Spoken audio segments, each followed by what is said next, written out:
Bien, vamos a continuar con la comunicación de Isabel Castelao. Isabel es profesora también aquí de la casa, del Departamento de Filologías Extranjeras. Trabajó y realizó estudios de posgrado en la Universidad de Purdue. No sé si está de francés. Y Berkeley, en Estados Unidos. Está especializada en crítica literaria feminista, estudios de género y culturales y en poesía anglo-norteamericana escrita por mujeres. En la actualidad investiga sobre geografías feministas, espacialidad y género y poetas mujeres de la generación Beat. Lleva años estudiando a la poeta modernista Mina Loy y tradujo e introdujo la primera edición independiente sobre la autora en España, publicada por Ediciones Torremozas. Ella también es autora de un libro de poemas titulado Cartas desde Tebas. Así que cuando quieras, Isabel. Muchas gracias, Elena. Unas breves palabras para agradecer la organización del Congreso un año más y poder disfrutar de las ponencias y las ideas. Bien, mi ponencia tiene un registro muy escrito, así que empiezo a leer. Reflexiones sobre la última Mina Loy desde Plath. El poema de Sylvia Plath, Mirror, espejo, suele interpretarse como el proceso de la edad en la mujer desde la juventud. Cuando convertida en espejo, espeta: I'm silver and exact. I have no preconceptions. Whatever I see, I swallow immediately. Soy plateada y exacta. No tengo prejuicios. Lo que sea que veo, lo trago inmediatamente. Hasta la vejez, cuando es mar y en la existencia del reflejo de la mujer al otro lado, se ha convertido en la mujer real. Anciana ya, pero capaz de proyectar su mirada y salir resoluta y furiosa del espejo acuoso diciendo: In me she has drowned a young girl, in me an old woman rises toward her day after day like a terrible fish. En mí ha ahogado a la mujer joven y desde mí una mujer anciana emerge día tras día como un terrible pez. El poema de Plath refleja la importancia de la visión en la búsqueda y formación identitaria de la mujer a lo largo de su vida. De ahí el recurrente uso en la creación femenina de imágenes con poder reflectante y dual. De la transformación de visión, de reflejo sumiso a proyección poderosa en la madurez, me gustaría hablar en relación a la poesía tardía y la última fase creativa de la artista y escritora modernista anglo-norteamericana Mina Loy. Los poemas de Loy de los años 40 son normalmente desatendidos por la crítica y eclipsados por los más conocidos de la autora de los años 20, cuando formaba parte de la élite artística e intelectual avant-garde junto a sus colegas Duchamp, Gertrude Stein, William Carlos Williams, Duna Barnes, Marinetti Papini, Man Ray o Joyce, entre otros. Los poemas tempranos de Loy brillaron por su temática, el deseo heterosexual sin tapujos, y su innovación formal, proponiendo un híbrido rompedor, el futurismo lingüístico y el feminismo ideológico. También por estar arropados por la mística de su propia vida. Irreverentemente libre para una mujer de sus tiempos, Loy persiguió su inquietud artística viviendo entre los genios y en las ciudades importantes del momento, Nueva York, París, Berlín, Florencia. Desatendió sus quehaceres como madre para pertenecer de lleno a los círculos intelectuales de vanguardia. Viajó sin descanso, experimentó con diferentes medios artísticos y su figura pública, alimentada por su belleza, sofisticación, elocuencia y naturaleza cosmopolita, siempre precedió en visibilidad a sus arriesgados poemas. La historia de Loy como poeta está ligada irremediablemente a la visibilidad y al cuerpo.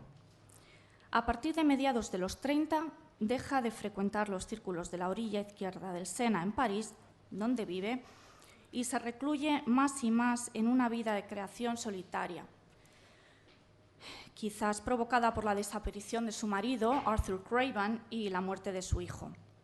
Loy deja de escribir poemas durante una década, centrada en las artes visuales, y no será hasta 1941, exiliada definitivamente en los Estados Unidos, cuando volverá a la poesía de forma prolífica, aunque ya se había convertido en figura olvidada dentro del canon modernista e invisible para la crítica literaria.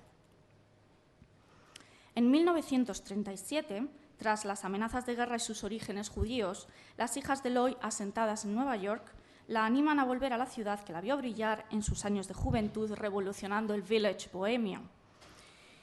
Sin embargo, la situación fue muy diferente.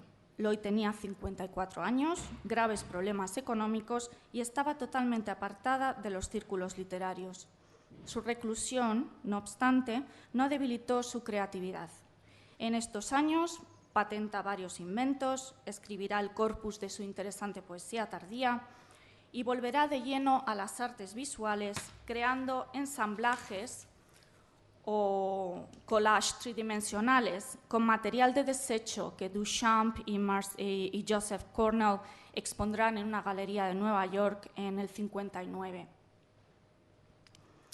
En la biografía de Lloyd, Carolyn Burke aprecia un cambio sustancial en su aproximación al arte en esta última época, que desembocará, desde mi punto de vista, en una nueva percepción de la identidad femenina desde la representación del cuerpo y la ciudad. Tras la noticia de la entrada de Estados Unidos en la Segunda Guerra Mundial, Lloyd torna a la poesía escribiendo inicialmente sobre el cielo, con la imagen del avión de guerra, y sobre la ciudad como ecosistema social masificado, como jungla comercial y pragmática, apreciada desde una estética ecológica. Es decir, Lloyd presenta una mirada que confronta y fusiona una dimensión por encima del ser humano, el cielo o el espíritu, y una realidad bajo sus pies, la tierra o el cuerpo.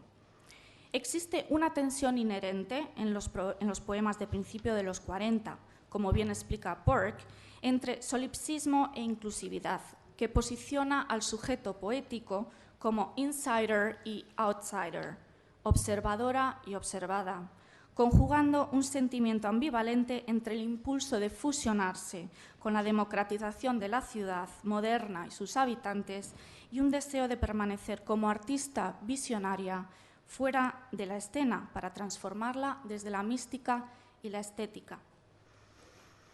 En el poema Mass Production on 14th Street, fabricación en serie en la calle 14, el ojo poético se convierte en ágil abeja que recolecta la infinidad de diferencias entre las numerosas caras. Leo uno de los versos. Flores sobre flores, corolas de tez erigiéndose desde jardines colgantes.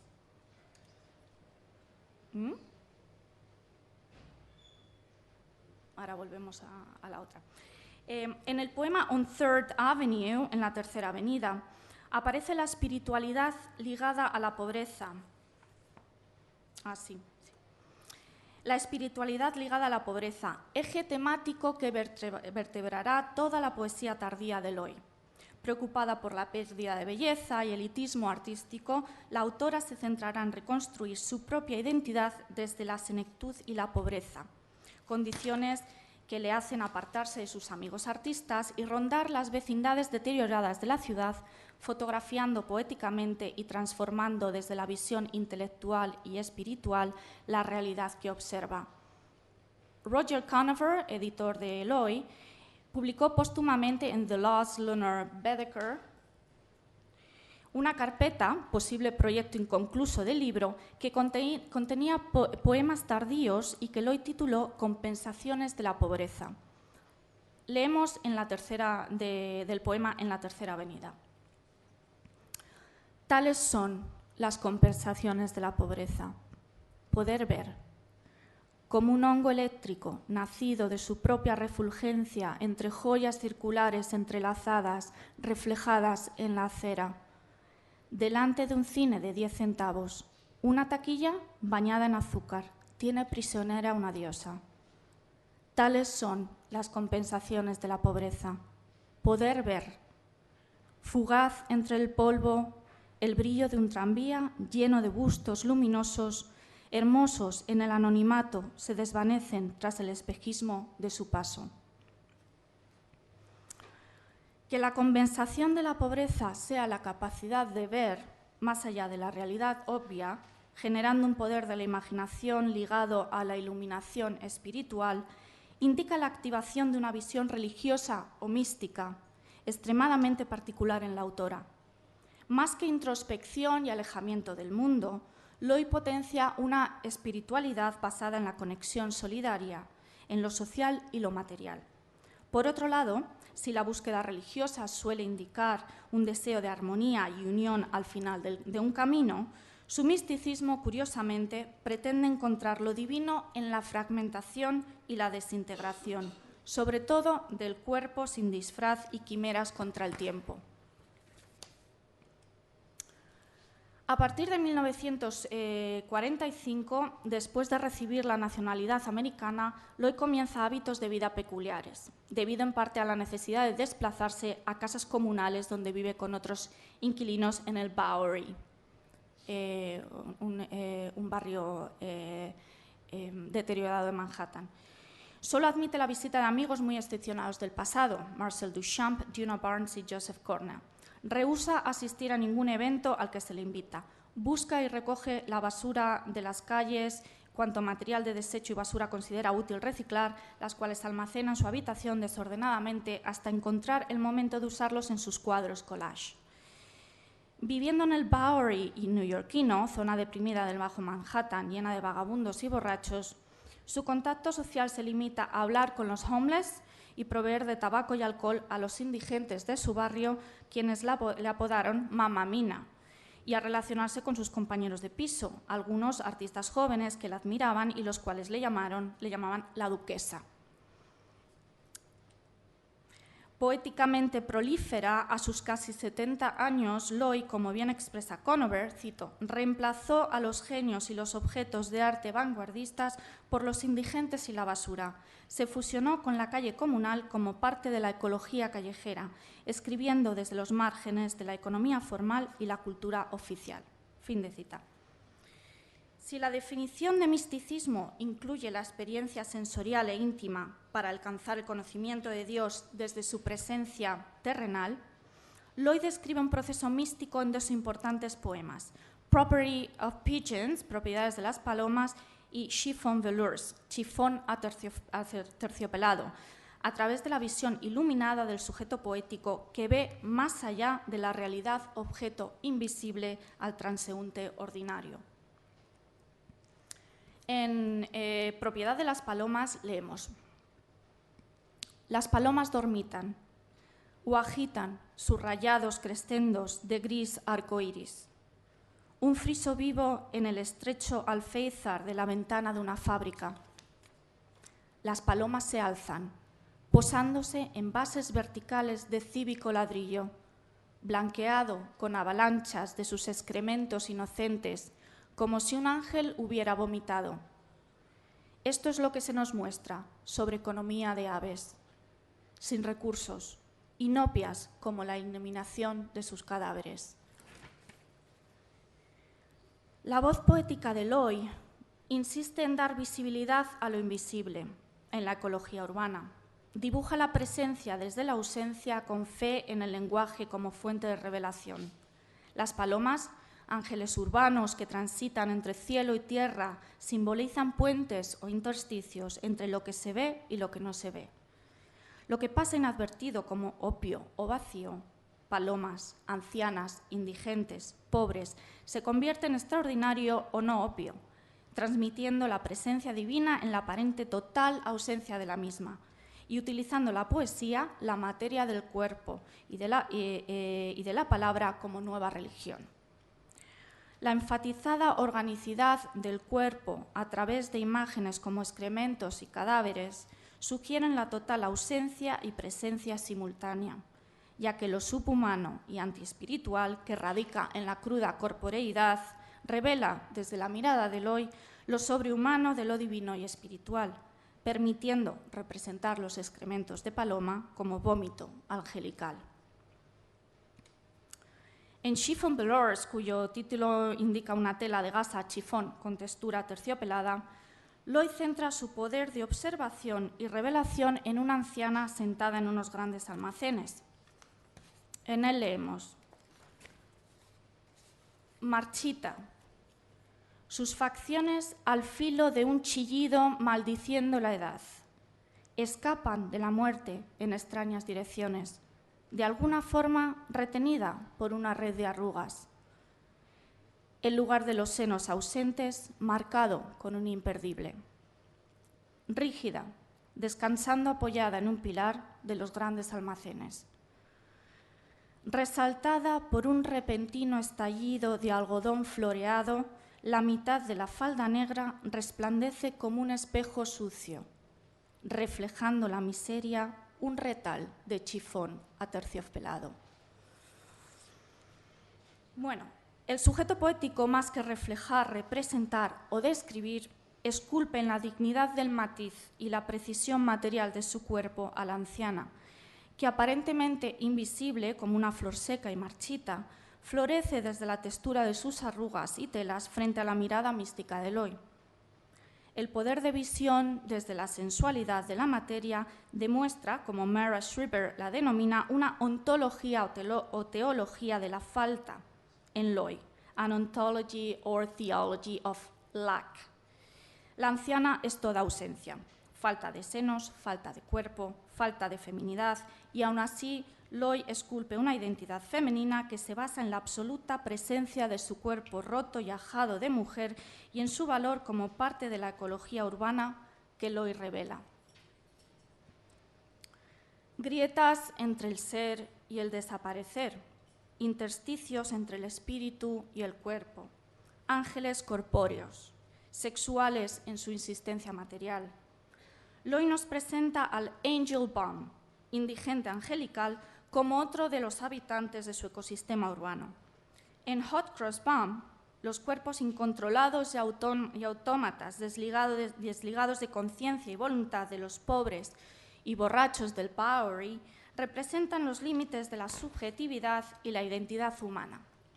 Desde un humor beckettiano, Loy nos muestra la fragmentación entre sujeto y corporeidad que la voz poética impregna de huella divina. Leo unos versos de este poema. Desaliñados ángeles de mirada lasciva hacia horizontes de cristal, místicos impíos del otro extremo, empequeñecidos illuminati, hundidos más que elevados, ávidos del infame incienso del aliente estridente de Baco, disparatada costra de metrópolis, invistiendo amorosamente el cemento sin senos, haciendo el amor a la acera, un vagabundo en delirio.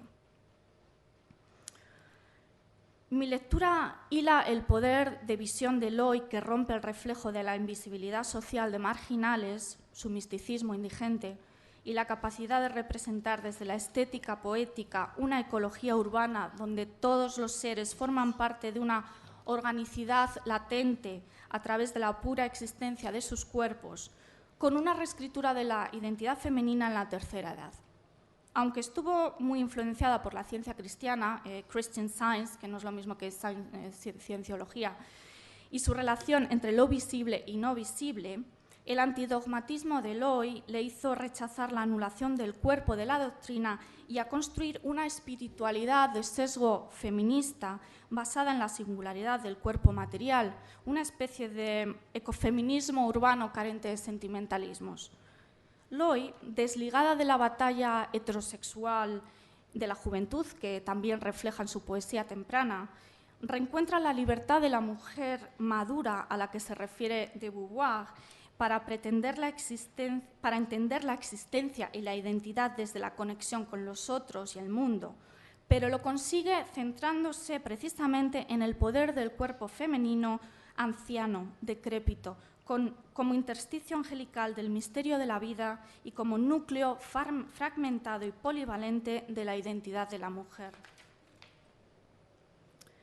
En uno de sus últimos poemas, An Aged Woman, una anciana, Loy representa con ironía el reflejo de su propia imagen en el espejo en un hipotético futuro, ya que firma el poema con la fecha 1984, cuando tendría 102 años y ella fallece en el 62. Leo unos versos. ¿Te atormenta el espejo o es lo imposible posible para la senilidad, permitiendo a lo que una vez fue la ágil y esbelta silueta del ser mantener en absoluto secreto el monumental incógnito de esta extraña bulbosa a la cual solo se la puede exorcizar desde la muerte? La dilatación ha eliminado totalmente tu larga realidad. Para terminar, me gustaría decir, Lois se mostró también heterodoxa en la vivencia de su propia madurez y vejez, rompiendo estereotipos sobre la mujer y la edad, al hacerse visible como sujeto activo y social en la pluralidad de la calle, al elegir el espacio público, no doméstico, al centrarse en la experiencialidad del presente más que en el pasado vivido. Pero sobre todo, Lois, a través de su poesía, resiste la estigmatización del cuerpo femenino falto de sexualidad y poder reproductivo desde el énfasis en la organicidad material del mismo. Volviendo a la imagen del espejo de Plath con el que empecé, podríamos decir que Lois continúa la búsqueda de identidad en su poesía tardía, no desde el reflejo del otro como mujer en términos de Irigaray, anulada como sujeto por estereotipos patriarcales, sino mostrando el poema como océano roto y a la visión y voz de la mujer madura, poderosamente emergiendo de él como terrible pez.